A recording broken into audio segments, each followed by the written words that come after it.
Good morning and welcome to today's edition of the Stahls TV Morning Show. I'm Josh. And I'm Courtney. And today we have an exciting episode as usual, but something a little bit different than what we normally talk about on the morning show. We're going to talk a lot about selling to the corporate customer and really understanding who you're selling to and what decisions you need to make to be able to win more jobs in the small business or in the corporate apparel industry. Yeah, there's a lot more to it than you might expect on the surface if you've never really went into the corporate market and tried to grow your business there. And for those of you that are already selling to corporate apparel, we hope to bring you some trends and ideas specific to decoration and quality accuracy and really looks that sell. But before we get there, we always like to report on news not only around the Stahls universe but around the industry. The first thing I want to share is tomorrow we actually have a ribbon cutting ceremony over at Stahls Hottronics here in Pennsylvania, where we've been manufacturing Hottronics presses, well, since I was a little kid.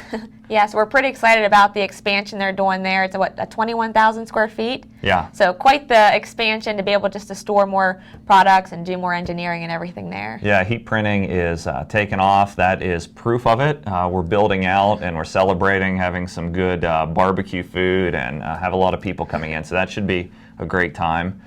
Excited about that and teaching folks just around the area about heat printing and what they can do with it, and then celebrating the growth and success of Hottronics. Now, some of the other things that we have going on next week, next Monday, we won't be having the normal episode of the morning show, but we'll have something called a show and sell event. Do you want to explain to our viewers what that's all about? Yeah, so the idea of the show and sell event, it's kind of like the launch event that we did back in April, where we brought on a bunch of new products and showed you it, but this time it's going to be a little different. And so we're actually going to focus on showing you products or projects that are going to grow your business and then teaching you ways that you can sell them. So not only showing you here's how to print this, but here's some ways to go after this market and actually start bringing in some profits. Yeah, we show you how to make it and then teach you how to sell it. And you can, in the handouts, you can download the guide for the show and sell event. That's the agenda for the day. There's going to be a ton of stuff happening next week. It is an extended broadcast, so you can feel free to come in when you're interested, leave when you're not. At noon, though, we have another product unveil. So 2 times in a row, we'll be launching a new product, and won't give you any hints, but I'm pretty excited about this one as well. I am too. I think it's perfect for the fall season. That's the hint I'll give. Okay, we're going to stop before you give it all away. I never could keep secrets. Okay, and then you want to jump right into corporate apparel? Yeah, let's dive on in. Okay. So corporate apparel really, when we start to look at it and we think about what it is, so who are we selling to, what markets are we looking at when we consider corporate apparel? And I think it expands more than just the national corporate organizations, but also your local businesses, your regional businesses. I mean, it's anybody, any restaurants, bars, offices, financial companies. I mean, there's a huge range of resorts and just groups that you can sell to that fit into this business-to-business corporate customer. Yeah, small business, if you look just around the community, it's key, and you can get into a lot of niche markets and different verticals and have a lot of success, or you can take a general approach to it as well. But you look at, I think you mentioned restaurants and bars, you look at doctors' offices, dentists, those sorts of things. There's creative programs that you can do there. If we look at some of the other things, we have landscapers, so there's a lot of outdoor occupations that high visibility plays into, and they all have sort of a distinct set of needs based on the occupation or the task that they're completing in their day-to-day. So it's very important to match the look and style to the client in this case. Yeah, and obviously every client that you're selling to, each of these are different, so that's a lot of things to consider when you start to go after these markets. What's the functionality of the garment going to do? What kind of branding do they want? Do they need something maybe for a resort that's more of a Hawaiian look, or is it a high-end customer as well? So there's a lot of considerations to dive into. You like to wear Hawaiian looks, don't you? I've done that once before. I wore a fish shirt once for a seafood restaurant. Yeah, I know you did. That's right. And then we had an interesting fact here in the research for the morning show that the business-to-business market is actually much bigger than the business-to-consumer. And this states that it's more than double the size of the consumer market at $780 billion. That's some big dollars. That's a lot of money. Yeah, so a little sliver in your local market. We hope to teach you in this episode how to grow and what to consider. So to start, it really starts with blank apparel in this case. I mean, artwork it's not like you're always creating art from scratch in this market. Typically, a business has some sort of logo, especially if they're established in a larger business. They have a logo, they have font styles, they have colors. I mean, it's pretty cut and dry what you need to reproduce. And we'll talk about how to do that. But it starts where you can get really creative and add something different is with the blank apparel and the garment style. And we had Holly Rocks, who is one of the specialists from Sanmar, come into Stahls TV some time ago. She did a whole series of videos for us, a lot on reaching the corporate apparel market and what blanks are available. And in this video, she talks about the different styles for men versus women garments and some of the details on how to sell it. So let's share that with you now.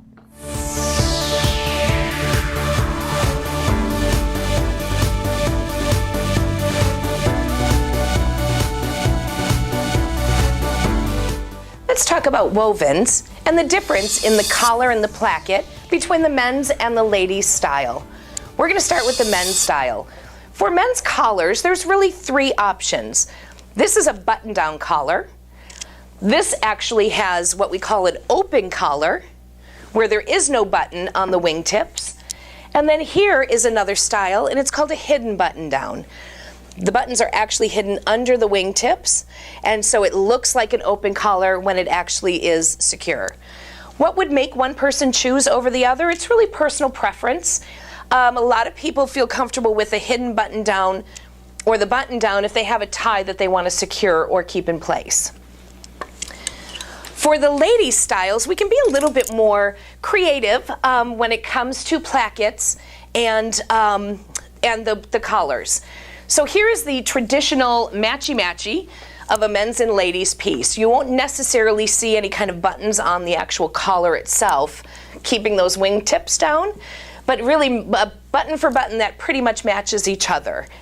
Now, what we can do with ladies' wovens is a lot of creative differences when it comes to the placket.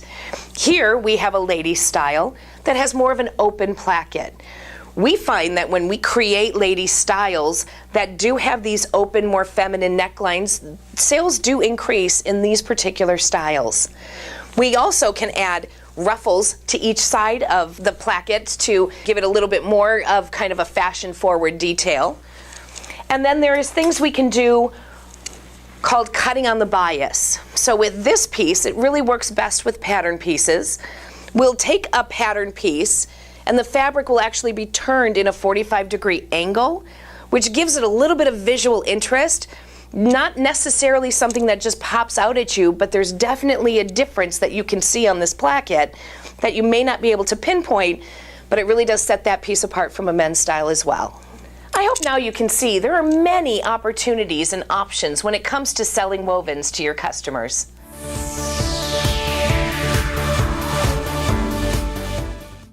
We appreciate Holly coming in and sharing that insight with our viewer base, because it's really helpful to understand when you start to sell to men versus women. Just like with every industry that you're printing for, the differences of what you're selling are different. So you're not going to walk into a corporate business and say, I have this one unisex polo shirt. You're going to have a tailored women's version that's going to be more fitted, a little bit better for that customer, and then also a men's version. And there's differences in the styles there for sure. Yeah, I mean, it comes down to a lot of customers are happy with the unisex style, especially if they're shopping specifically on price. But if you start wanting to drive more profit into the business and more margin, it helps to tailor those looks. And that's going to separate you, the work you're able to do, and really becoming an expert in the apparel and styles to where you're more a consultant to that business for their logoed apparel and brand, rather than just, hey, I'm a screen printer or a t-shirt shop and here's the style. Right, absolutely. And I think, becoming a consultant and an expert into selling to this industry, it really comes into understanding the markets and understanding who you're selling to. And so we're not only just selling to men versus women, but different industries and different types of customers within those industries. So Sanmar published another resource that we thought was really valuable that we wanted to share with you guys here on just business uniforming, understanding different types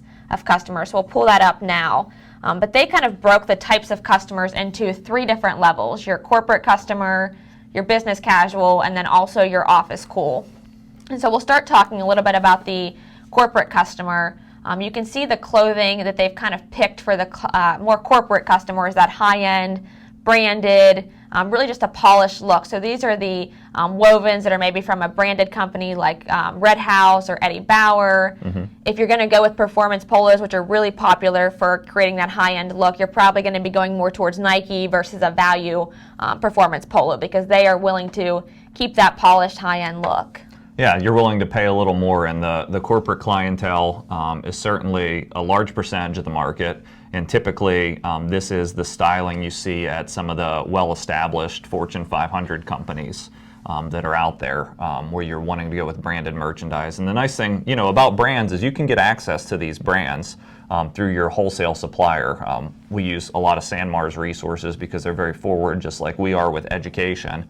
And so they have a really nice line of Nike apparel or Eddie Bauer or different branded styles where you can take high-end brands and really impress a customer with not only the decoration but the brand that you're able to deliver to them. Absolutely. So I think that's important to understand before you're actually going in and selling to the customer. I mean, if you walk in with a value brand and the current decorator for that corporate customer is offering Nike or something high-end, you're going to have a hard time winning the job unless price is a consideration. Yeah, good.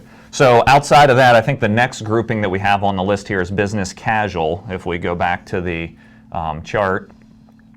So talk to us a little bit about business casual. This is a little bit a step away from some of the high-end name brands. Is that accurate? Absolutely. So business casual is what we see in a lot of the local market today. So it's more of that customer that wants to wear polo shirts, maybe khakis. They're not so much in the dress codes. They may wear jeans to work. Not something that's so very polished and professional looking, but still looks clean. So here we're seeing where value garments are a lot more prominent, simply because you're able to decorate them at a lower cost and be able to make a little bit more profit while still offering a premium look. So for garments like Sanmar, their Port Authority, their Sport Tech line, this is a great choice for this. And again, you're seeing polos and wovens and jackets in these lines as well. Yeah, you're really seeing the same look, just not quite as high-end and polished. So, business casual is the dress code, probably, I think the graph states, for 50% of the workers out there in corporate America. So this is sort of the core. If we're equating this to a good, better, best, this is the better, this is the middle of the road, and we're going to see a lot of success in a lot of businesses, not only around your area, but throughout the U.S. market, and have the opportunity to sell. So, absolutely. And so we've got the traditional polished customer. I got to stop you. Absolutely. Yeah, it's like it's nonstop. Well, that's funny though. You got to go with it. All right, that's it's perfect. Yeah, Stahls TV. We're looking for a tagline. I think it's just going to be absolutely. I think I've only said that twice this episode, so. Is it like 10? Okay. So. Okay. All right. So I'm sorry to break your thought there. So we've got traditional customers. We've got your business casual. And then the third type of customer is one that's new that we're not really thinking about too much, but really should be very proactive in thinking about. And it's called office cool. This is that millennial customer. And so while everybody tries to stay away from that word, they're scared of millennials. They're changing not only the workforce, but the garments that we're seeing worn in the workplace. And so this is more of those stylish blazers. They want things that you could see in those high-end stores, maybe something like a Banana Republic or an Express or something like that, where it's a little bit more of a stylish office culture. They want that in their branded apparel as well, so they still want to look cool when they go out of the office. Yeah, and I love the statement that Sanmar puts on this guide. It says, the younger demographic, the millennials, and the younger at heart. So really, with corporate apparel, typically the business owner or somebody in the business is going to make the decision on what sort of style they're going to have in the office. This is something that could easily be the flavor of the brand and what they want to project and portray. So if it's a young, hip, fresh company, really a lot what we're seeing in the tech sector, a lot of what we're seeing in sort of nicer restaurants and bars and that sort of, and I mean, you're going to get into this. This is what I think is closest to our office culture here at Stahls TV, right? Absolutely. Most of us are millennials, and the others are young at heart. Everybody's young at heart here, for sure. That's right. So this guide's beneficial. This is something they can get from sanmar.com, correct? Yes. Okay, and then it highlights the particular style numbers that match each of these particular professional clientele. So it's great. You pick up some sample pieces in each bucket, figure out who you're going to call out to grow the business, and there's a lot of opportunity for growth here. Now, once we understand the market a bit, we understand some of the blank apparel that's provided, really we start to get down to decoration. And decoration is where it can all be executed very well, or it can all go wrong, right? Because with these types of garments, we're seeing a lot of polyester, we're seeing a lot of synthetic fabric, we're seeing a lot of obstructions in the garment, like buttons and seams and zippers, and basically there's a lot that can go wrong with heat printing. So let's step over to the heat press and talk a little bit about how to heat print these accurately and some of the challenges.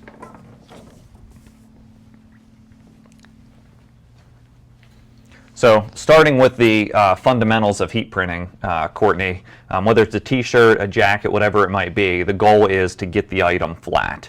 And so let's look at the style you have here. How are we going to get this flat? So this item doesn't have a lot of buttons and seams. One of the issues we see are the piping that's going down, which we saw that in a lot of the women's garments because it creates more of a fitted look. So we want to try to isolate that print area. And so to do something like that, if you want to hold this while I switch out the platen real quick, I'm going to switch this out just to show the way it would lay on a smaller platen to help isolate that area. So I'm going to swap in a 4x4. Kind of makes a perfect little pocket print there, and then we can simply thread. Okay. So just thread it on for a left or right chest placement there. Yep, and now we're able to isolate kind of that seam that was once getting into the way if I had it on a large 16x20 platen. Yeah, so this is a good example. So not only are there some obstructions here with the seam structure, this is an extra small ladies garment. So as you start to get into the ladies market, as Holly showed in the video, there's a lot of unique structure and styling, especially to the front of the garment. That platen just fell. That's all right. Everybody's okay here. So you want to make sure that you have these tools for the job, like a 4x4 platen or a heat printing pillow or print perfect pad, something to isolate and print that area.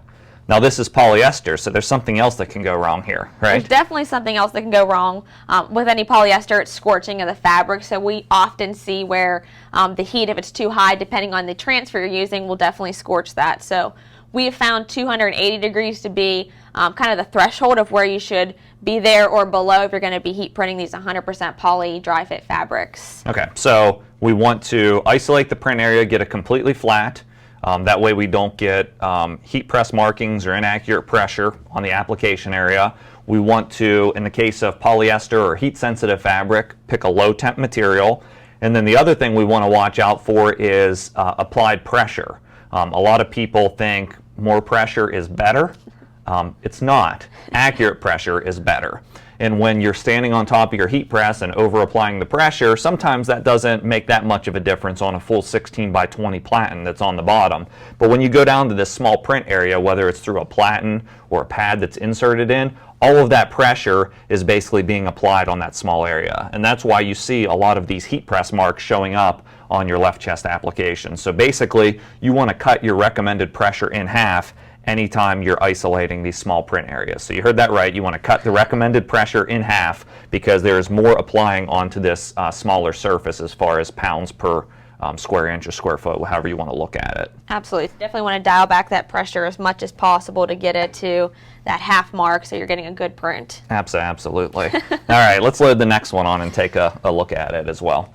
So this one is a little bit more unique as well, as it has a lot of things that can go wrong at the heat press. Obviously buttons are obviously a big concern with decorators for the melting, for getting into the way of pressure. So we're not only worried about it getting flat, but we're worried about being able to not burn these. Yeah, so a similar scenario, and this is really why we invented this 4x4 attachment. A 6x10 wouldn't work as well on this because you would have to unbutton it and try to sort of hide that. But with the 4x4, you can get right above the pocket into this print zone and do an application. Now, if you decide you want to go on top of the pocket with something, so you basically, there's no way to avoid this button, you want to use what's called a heat printing pillow. And I'm going to sneak off the camera here and grab one. A small heat printing pillow just inserted in with, of course, the 16x20 platen loaded, the normal size platen loaded, will allow this button to sink into the pillow and basically giving you a flat surface. Yeah, and definitely want to use a cover sheet to help protect those buttons as well. So not only from scratching the top of your heat press, but if you use a flexible application pad, it'll help to keep from any plastic buttons melting. Yeah, and one of the things that you can sort of stand out with this type of apparel is placement, especially when you're going into that sort of hip, cool market, is being a little bit different on placement. And with corporate apparel, brand visibility is everything. You want, when you're wearing it, the goal of logoing it is not only to unite the team around the brand, but have people be able to recognize and see the brand. So when you look at a brand like North Face, we know there's the application on sort of the back shoulder and a lot of unique placement. So the same is true with these style of garments. You can easily come up with some unique placements, and with the use of platens, do some applications. Now this 6x10 is a little bit too wide to get rid of these seams. It's a pretty flat seam, so I'm not that concerned, but if I wanted to be 100% accurate, I would just rotate that portrait instead of landscape, and now I can get into a really nice print area here. Actually, a sleeve and leg platen would do a full print area down the back, depending on where you want to decorate these. Yeah, and that makes for just some different cool applications. So thinking about not only picking the right style for your market, but should I do additional placements in different areas? Should I use different finishes that are a little bit more trendy and hip? And really making those considerations with your customers. Yeah, so knowing what garment to select, knowing some best tips to avoid challenges such as getting it flat, heat printing marks, and being able to hit cool placements with the use of attachments and ideally a threadable heat press like we have here on the Hotronix Fusion. Those are big things. But let's grab a few garments and go back over to the table and talk a little bit about decoration finishes beyond the technical part and some of what's happening there. So when we talk about decoration finishes, obviously corporate apparel, it's not typically your full front graphic. We've shown you it's left chest, it's small placement, it's small areas. And so when you go to, let's start with the basics, you got to duplicate a customer's logo, right? So it's typically custom artwork. What are some considerations when we look at duplicating a customer's logo? Well, when you're taking a logo that usually has some kind of text involved into it and you're making it small, maybe a left chest placement, you're usually going to run into fine detail. It just takes that detail and shrinks it down. So that's obviously a concern. Being able to choose the right heat transfer for that, whether it's a screen printed transfer that allows you to get that really fine text, or just a CAD cut material you can cut on the vinyl cutter if it's a smaller job that can weed away all that different detail. Yeah, and detail is key, so making sure you have the right heat transfer film if you're heat printing it. And I guess, you know, the sort of elephant in the room is embroidery is typically preferred for corporate apparel, or at least has been the historical decoration method primarily for corporate apparel. But we are seeing a lot more of heat printing, and I think that's being driven by the desire for that sort of millennial market wanting different types of looks than just thread. So they want something that's maybe metallic or flock or reflective or has a finish that's not available often with traditional embroidery.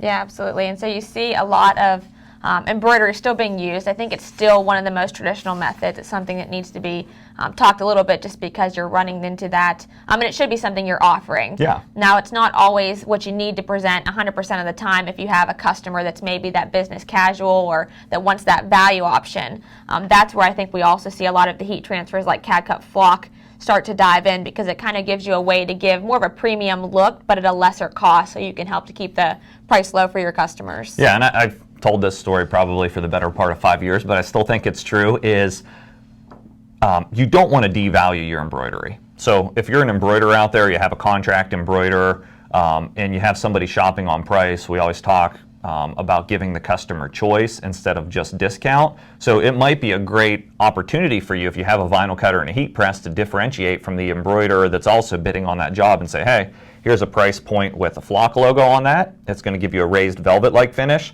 And here's the price with embroidery, which is going to be a higher price point because it's going to take more time per garment to produce that, and you're getting that traditional embroidered thread look. So just being able to protect your margins by having choice when you present it with different options. Okay, so we have the small text. We talked a little bit about the flock sample, and here's another reason for the growth in heat-applied graphics is you can kind of see the metallic coming off of this one, but also I want to point out this is a full-color logo. with color gradients. And so as we look at the world of corporate logos out there, not everybody has a 1 or 2 color logo, and not everybody wants their logo reduced down to a 1 or 2 color for screen printing or basic spot color embroidery where you don't have any digital aspect to it. And so we see a lot of growth in print cut full color graphics. Yeah, we're seeing a lot of logo trends we've talked about on the morning show that are becoming like 3D. And so getting that high quality print through a print and cut machine or a digital transfer just helps you to give that look that the brand or the company wants that matches their image. Yeah, and if you think you can direct a garment print these, here's what I would caution you on. Basically, a lot of this market that Holly talked about and we're showing you is synthetic based, and direct to garment typically pairs well with cotton based garments. It doesn't print well on synthetic materials, especially darker fabrics. So print cut is an optimal solution for that, as well as when you look at the time that's required underneath the heat press to post cure or pre-treat. With direct to garment, you're going to be scorching a lot. And so print cut has been a number one choice really for corporate apparel. And then we have some new innovation that's called stretch litho, that's like a blend between a screen printed transfer and a full color print, because that helps you to hit that full color 3D element that's trending with the cost benefit of, if there's quantity, ordering a screen printed transfer. Yeah, and being able to also get kind of that little bit softer feel than we see with the digital transfer and the fine detail, that to me is one of the really big things about that new stretch litho transfer versus the digital one. Yeah, and if your stretch litho is just a product available from one of our sponsors, the Stahls company, transferexpress.com. So if you're interested in that, they have samples on the site. It's called stretch litho. Definitely big for left chest graphics in the corporate world. Okay, one more look before we sort of wrap this up, and that is being aware of other special effect materials that are out there. So we have this beautiful Stahls logo on this button-up shirt, and it's done in reflective material. So this is a great example where a brand may be willing to offer a secondary color instead of their traditional Stahls blue with reflectives. It's sort of like, what color is reflective? Well, it's silver. Most people think that reflective is just silver, and if they're looking for visibility or something that stands out, perhaps for a promotional event, something like that, reflective's a good opportunity. Yeah, and so it really comes into understanding the functional needs of the customer, the style of the logo, and what they really need in design as well. Yep, Sales 101, understand the customer first, right, before you present something. So the corporate apparel market, the reason we did this whole morning show on it is we believe it is one that you can really reach with your heat press. We're seeing the growth in small businesses as opposed to large corporations, definitely in the US. And so there's a lot of companies with 24 employees or less that fits perfect from a quantity standpoint for heat printing and what you can decorate. Also, with companies like Sanmar advancing the styling that you're seeing in retail stores to this new demographic of millennials that's filling the workplace, it's time to relook at this market and think about making some money with it here for the balance of 2016. For sure. All right, join us at the Show and Sell event next week. I promise you won't be disappointed. You can sign up on StahlsTV.com. Thanks for watching the Stahls TV Morning Show. See you Monday.